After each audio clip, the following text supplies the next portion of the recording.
The story of Elvis Presley begins in Tupelo, Mississippi, on January 8, 1935. Born into poverty, Elvis grew up in a tiny two-room house built by his father.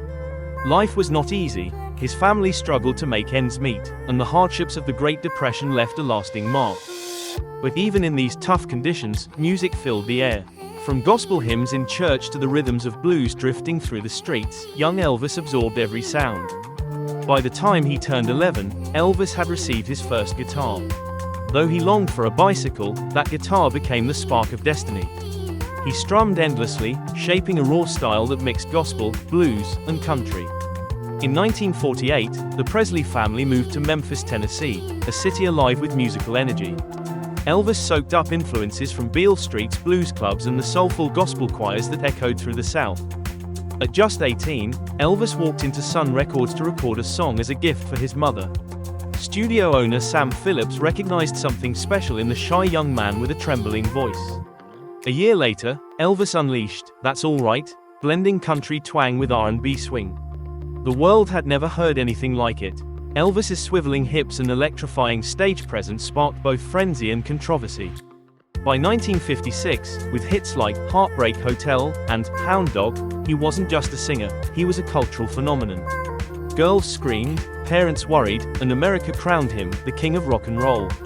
Elvis bought his beloved Graceland mansion, became a Hollywood star in movies like Jailhouse Rock, and turned every stage into a storm of energy and charisma. But in 1958, his career paused when he was drafted into the U.S. Army. Instead of resisting, Elvis served proudly, stationed in Germany, where he matured both as a man and an artist.